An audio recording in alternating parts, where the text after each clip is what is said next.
तो भगवान शंकर को श्रावण प्रिय है।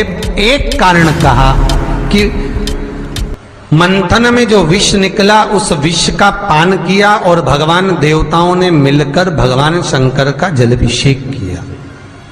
दूसरा कारण कहा, माता सती ने शंकर को पाने के लिए श्रावण के महीने में ही सबसे ज्यादा साधना करी है। और क्या करा था माता सती ने? एक बालू का, मिट्टी का शिवलिंग बनाती थी, प्रतिदिन शिवलिंग का निर्माण करती थी और शिवलिंग का निर्माण कर कर उसकी पूजन कर कर अर्चना कर कर उसका विसर्जन करती थी सती माता। और माता सती का नियम था भगवान शंकर को पाने के लिए शिवलिंग का। तो हमारे यहाँ शिव महापुराण में लिखा है कि पार्थिव शिवलिंग का निर्माण होना चाहिए, और पार्थिव शिवलिंग का निर्माण करना है तो उसके लिए भी वर्णन करा गया। ब्राह्मण श्वेत मट्टी के शिवलिंग का निर्माण करे, वैश्य पीली मट्टी के शिवलिंग का निर्माण करे, क्षत्रिय लाल मट्टी के शिवलिंग का निर्माण करे और शूद्र काली मट्टी के शिवलिंग का निर्माण करे। कितना बड़ा शिवलिंग बनाना चाहिए? अगर हम पार्थिव शिवलिंग का निर्माण कर रहे हैं या हमारे घर में हम कोई मूर्ति रख रहे हैं या हमारे घर में हम कोई मूर्ति को विराजमान कर रहे हैं, तो उस मूर्ति का भाव कितना बड़ा होना चाहिए? तो कहा, जमीन पर अपने हस्त कमल को रखकर अंगूठे को ऊंचा कर कर देख लो, बस इतनी बड़ी मूर्ति घर के अंदर होना चाहिए। चाहे वो लड्डू गोपाल की हो, चाहे वो दुर्गा भवानी की हो, चाहे वो राम जी की हो, शंकर जी की हो, कृष्ण की हो, जिसकी रखना हो, बस इतनी बड़ी मूर्ति घर के अंदर होना चाहिए। क्यों? इससे बड़ी अगर मूर्ति होती है तो जैसे मंदिर में सेवा होती है उतनी सेवा की उसको जरूरत पड़ती है, और अगर इससे छोटी मूर्ति होती है, जितनी छोटी होगी उतनी सेवा कम करना पड़ती है। तो मूर्ति जितनी छोटी होगी उतना सुख प्रदान करे, उतना आनंद देगी। पर श्रावण के महीने में यदि आप रोज शिवलिंग नहीं बना सकते तो पूरे महीने में एक बार शंकर का शिवलिंग का, पार्थिव शिवलिंग का निर्माण करना चाहिए, जरूर करना चाहिए। और पार्थिव शिवलिंग का निर्माण कर कर उसकी आराधना, उसकी अर्चना, उसकी पूजन करना चाहिए। नमः शिवाय, ओम नमः शिवाय, ओम नमः शिवाय, नमः शिवाय। पार्थिव शिवलिंग का जब भी निर्माण करें, किसी थाली में या पात्र में, जिसमें भी आप निर्माण कर रहे हैं, उस पार्थिव शिवलिंग को बनाने से पहले उसके अंदर, पात्र के अंदर एक बेलपत्र रखे। बेलपत्र क्या? आपको कथा में कल कहा था, बेलपत्र का वृक्ष माता पार्वती के नयन अश्रु से प्रकट हुआ है, और रुद्राक्ष का वृक्ष शंकर भगवान के नयन अश्रु से प्रकट हुआ है। तो बेलपत्र रखकर फिर उसके ऊपर शिवलिंग का निर्माण करें, फिर उसके ऊपर शिवलिंग, उसका लाभ आनंदित होगा, उसका सुख आनंदित होगा, वो आनंद फल देने वाला होगा। कई लोग सीधे थाली में शिवलिंग बना देते हैं। माता पार्वती के हस्त कमल पर शिवलिंग का निर्माण है महाराज, हस्त कमल सुख देने के लिए। तो भगवान शंकर के शिवलिंग का निर्माण करें। माता सती ने भी किया। यही श्रावण के महीने में माता सती शंकर भगवान के शिवलिंग का निर्माण करती है, पूजन करती है, अर्चना करती है। फिर शाम के समय उस शिवलिंग को मस्तक पर स्पर्श कर कर जलाशय में, कुंड में, जल में, बावड़ी में, कुएं में, तालाब में उसका विसर्जन करती मां। दूसरा कारण कहा, सती शंकर को इसी श्रावण में रिझाई थी, इसलिए शंकर को श्रावण अति प्रिय है। कि पहले आती है नवमी, फिर आवेगी एकादशी, देवसोनी। तो भंडारिया नवमी का मतलब क्या होता है? भंडारिया नवमी का स्मरण क्या होता है? अभी आपको कहा था 9 जगह पर बेलपत्र चढ़ती है। भंडारिया नवमी का मतलब ही यही है कि भगवान विष्णु सोने जाने से पहले नवमी तिथि के दिन 9 बेलपत्र भगवान शंकर को समर्पित कर कर भगवान शिव के मंदिर में बैठकर भगवान शंकर की आराधना कर कर भगवान विष्णु लक्ष्मी जी के साथ अपनी सृष्टि का कार्यभार 4 महीने के लिए शंकर जी को सौंप देते हैं भंडरिया नवमी के दिन। और एकादशी के दिन से, देव सोनी एकादशी के दिन जब भगवान सोते हैं, उस दिन से भगवान शंकर पूरे कार्यभार को देखते हैं, पूरे कार्यभार। जब कार्यभार सौंपा गया, भगवान शंकर सृष्टि का संचालन करने लगे, तब ब्रह्मा और विष्णु ने आकर शंकर जी की आराधना यही श्रावण के महीने में करी थी कि आपने पूरा कार्य अच्छे से संभाला, इसलिए शंकर को श्रावण अति प्रिय है। ये तीसरा कारण है शंकर को श्रावण प्रियता का। अब शिव महापुराण की कथा करिए कि शंकर को श्रावण प्रिय चौथा कारण वर्णन करा कि ये कारण भगवान शंकर की आराधना माता पार्वती ने बाल्यपन से करी, खूब करी, खूब दिल से करी। ये कहते हैं कि अगर 1,00,000 बेलपत्र समर्पित कर रहे हो और तुम्हारे पास में अगर वो बेलपत्र नहीं है तो तुम 1,00,000 मत चढ़ाओ, आप तो एक बेलपत्र, परंतु वो बेलपत्र भी पूर्ण तरह से साफ, सुंदर, सुरक्षित, खंडित ना हो, वो मुझे समर्पित करो। एक चावल का दाना चढ़ाओ पर वो खंडित ना हो, एक फल चढ़ाओ वो खंडित ना हो, एक पुष्प चढ़ाओ वो खंडित ना हो। शिव कहते हैं मेरे हाथों से मेरा पुत्र खंडित हो गया था, उस दिन से मैंने वचन दिया है माता पार्वती को कि खंडित वस्तु स्वीकार नहीं करूंगा और ना खंडित दूंगा।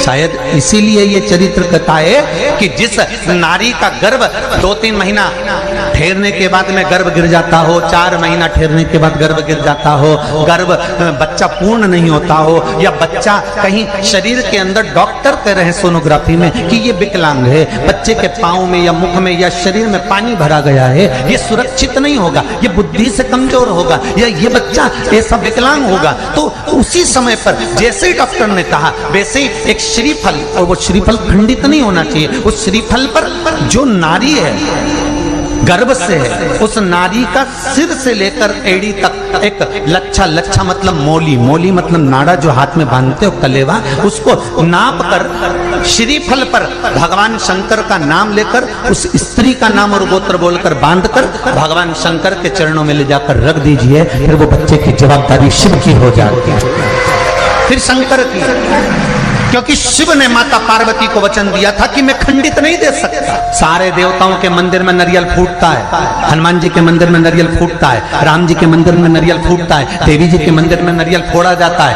पर शंकर जी के मंदिर में नारियल नहीं फोड़ा जाता। आखा की आखा दिया जाता है कि पूर्ण दीजिए, बेलपत्र पूर्ण दीजिए, फल पूर्ण दीजिए, एक चावल का दाना भी दे रहे हो तो पूर्ण दीजिए। उसमें एक और अच्छी बात है, बहुत ध्यान लगाकर सुनिएगा जरा, जितने आस्था चैनल पर सुन रहे हो, यूट्यूब पर सुन रहे हो, फेसबुक पर सुन रहे हो, या इस पंडाल में श्रवण कर रहे हो, बहुत सावधानी से ध्यान दीजिएगा।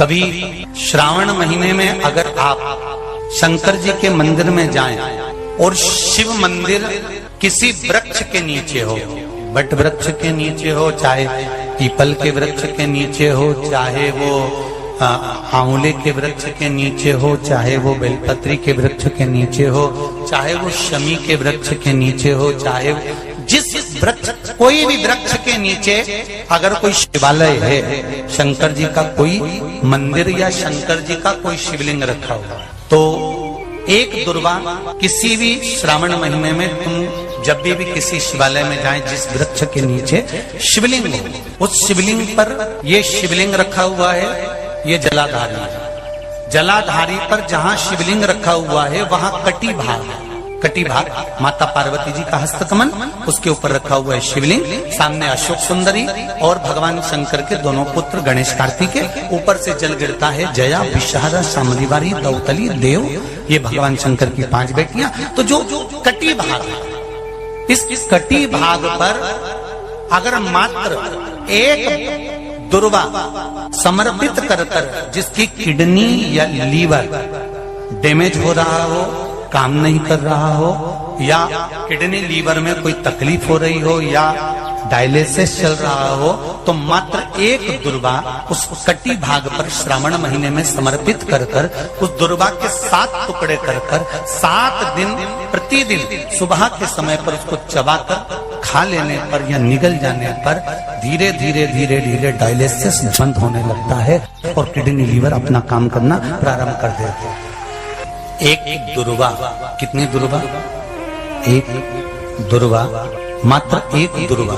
शंकर भगवान पर चढ़े हुए जल जब नीचे की ओर आता है, जिस जगह पर जल गिरता है उस जगह पर मात्र एक दुर्वा अपनी कामना कर कर इस शरीर के सुख के लिए शंकर भगवान के जल गिरने वाले स्थान के पास में अवधूतेश्वर महादेव के नाम से रख दी जाती है, तो जिंदगी में कभी बड़ी बीमारी नहीं आती। उसी तरह इससे रोग को समाप्त करने के लिए दुर्वा का प्रयोग किया गया। आप लोगों ने पूर्व में जो शिव महापुराण की कथा कुबरेश लोहा की धरा से करी थी, वो आप लोगों को ध्यान में होगा। दुर्वा कैसे उत्पन्न हुई थी, दुर्वा का महत्व क्या है, कितनी दुर्वा चढ़ाना चाहिए, कैसी दुर्वा चढ़ाना चाहिए, दुर्वा की उत्पत्ति कहाँ से हुई है, दुर्वा तोड़ने के बाद पानी में डालने के बाद फिर हरी हो जाती है, इसका क्या कारण है, दुर्वा गणेश जी को क्यों चढ़ाई जाती है, शंकर जी को दुर्वा किस स्थान पर चढ़ाई जाती है, ये सारी कथा आपको पूर्व में इसी कुबेरेश्वर बाबा के पावन धरा से सुना चुके हैं, जो टीवी पर डली हुई है। कभी आपने नहीं सुनी हो तो यूट्यूब पर से दुर्वासा महापुराण की कथा आप निकाल कर उसको श्रवण कर सकते। उसमें वर्णन किया है कि इस दुर्वा का महत्व क्या है, दुर्वा का क्या। मात्र एक दुर्वा शिवलिंग पर चढ़े हुए जल जहां से नीचे की ओर गिरता है, उस जगह पर मात्र अपने शरीर की कामना करते हुए भगवान से रोग मुक्ति के लिए एक दुर्वा अगर समर्पित कर दी जाए तो कोई बड़ी बीमारी जिंदगी में आ ही नहीं सकती, ग्रहण ही नहीं, मतलब ग्रसित नहीं। श्रावण के महीने की श्रावण शिव महापुराण की कथा सुन रहे हैं, एक बात दिल से बताना, जितनी सौभाग्यवती माताएं होती हैं ये संक्रांति पर भी 13 चीजें दान करती हैं, 14 चीजें दान करती हैं। बीच में कोई 16 सोमवार का उद्यापन करेंगी तो भी सुहाग की सामग्री देंगी, उद्यापन करेंगी तो भी सुहाग की सामग्री देंगी, कोई कार्य करेंगी तो भी सौभाग्य की सामग्री देंगी। सौभाग्य की सामग्री का दान क्यों किया जाता है, सौभाग्य सूचक वस्तुओं का दान क्यों किया जाए, सौभाग्य की वस्तुएं क्यों प्रदान करी जाती है, क्यों दी जाती है, उसका कारण क्या है।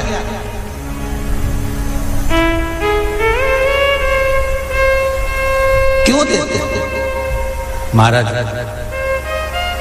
भारत की भूमि की सौभाग्यवती माताओं का एक मन की अभिलाषा रहती है, भारत की भूमि की माताओं की एक अभिलाषा रहती है कि जब उसके प्राण छूटे तो अखंड सौभाग्य धारण करके पति के कंधे पर और पुत्र के कंधे पर शमशान पर।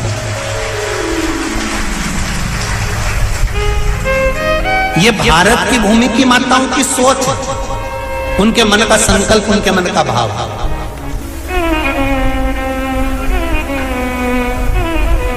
क्यों देते हैं चूड़ी का दान, क्यों देते हैं बिंदी का दान, क्यों देते हैं अखंड सौभाग्य का दान, किस महाराज?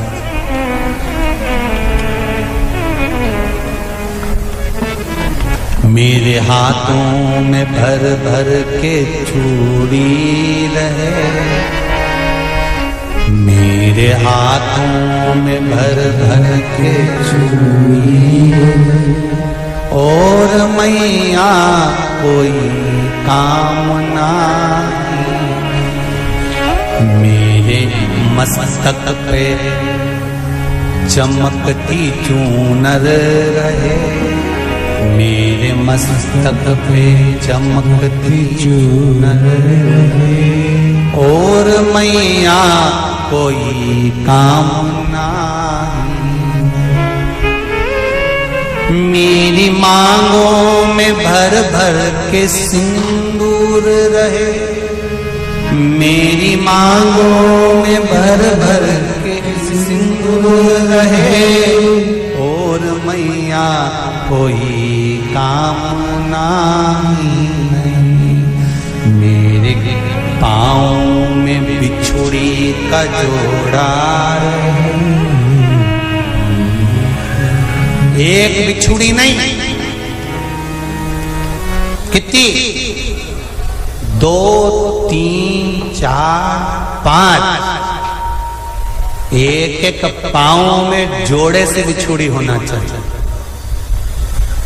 केवल एक नहीं, सिंगल नहीं। वो तो आजकल का फैशन हो गया महाराज, जो केवल एक बिछुड़ी धारण कर लो उसी में फैशन दिखे।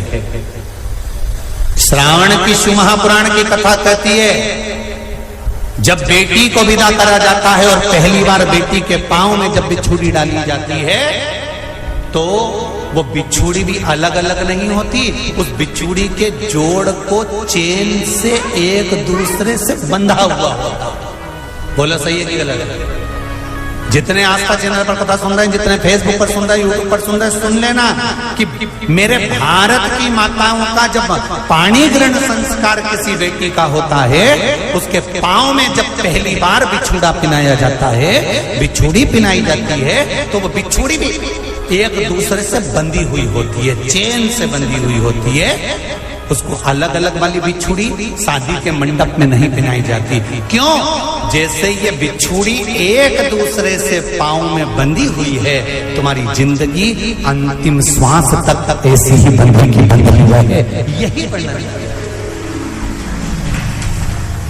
वो तो अब माताओं ने थोड़ा सा फैशन चेंज कर दिया, अब पांव में ज्यादा बिछुड़ी निकलती, गड़ती है, चुभती है, एक बिछुड़ी धारण है। महाराज पर नहीं, बिछुड़ी भी 2 हो, जोड़े से। हमारी माताएं, भारत की भूमि की जो माताएं हैं, ये चूड़ी भी हाथ में पहनती है तो जोड़े से पहनती है। बोलो जैसा सही है कि गलत है? एक अकेली चूड़ी माताएं हाथ में धारण नहीं करती हैं। अगर भारत की भूमि की संस्कारित माताएं हैं और भारत की भूमि की सभ्यता और संस्कृति को जानती है तो अकेली चूड़ी नहीं, जोड़े की चूड़ी पहनेगी, 2 चूड़ा डालेगी, 4 डालेगी, 12 डालेगी, पर सिंगल नहीं, अकेले। श्रावण के महीने की शिव महापुराण की कथा, जिसका नाम है श्रावण शिव महापुराण की कथा, ये कहती है कि पार्वती जी ने और गंगा जी ने ये चतुर्मास में जितना सौभाग्य का दान दिया है, उनके बराबर दुनिया का कोई व्यक्ति इतना सौभाग्य का दान नहीं दे सकता जो माता गंगा और पार्वती दोनों दान दे रहे हैं।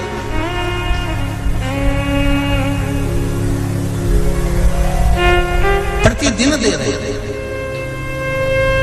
और अब तो फैशन आ गया, तुम लोगों जो सौभाग्य का दान देते हो प्लास्टिक की डलिया में देते हो, पर एक एक पुराण को उठा कर देख लेना, एक एक अध्यापन को उठा कर देख लेना, जितनी तुम कथा तुम्हारे घर में छोटी छोटी कथाओं की पोथियां पढ़ी हो, उनको उठा कर देख लेना। उसमें नहीं लिखा कि प्लास्टिक की डलिया में सौभाग्य की वस्तु का दान दिया जाता है, उसमें लिखा है बांस की पिटारी में, बांस की डलिया में सौभाग्य की वस्तुओं का दान दिया जाता है।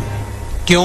क्योंकि बांस वंश की वृद्धि करता है, बांस सौभाग्य की वृद्धि करता है, और बांस अखंड सौभाग्य, जैसे बांस का पौधा बढ़ते चले जाता है, बढ़ते चले जाता है, उसी तरह बांस की डलिया में जब दान दिया जाता है, बांस की टोकनी में जब दान दिया जाता है, तो ये भाव रखा जाता है कि तुम्हारा सौभाग्य ऐसे ही बढ़ता रहे। पर अब थोड़ा सा फैशन चेंज हो गया तो प्लास्टिक की डलिया, पर प्लास्टिक की नहीं। तो गंगा मैया और पार्वती मैया चतुर्मास के अंतर्गत जो त्योहार पड़ता है, चतुर्मास के अंतर्गत जो व्रत पड़ते हैं, ये किसी दूसरे के नहीं है। तीज का व्रत माता पार्वती का, छठ का व्रत माता पार्वती का, चतुर्थी का व्रत माता पार्वती का, ये सारे व्रतों की शुरुआत गंगा और पार्वती ने अपने बल से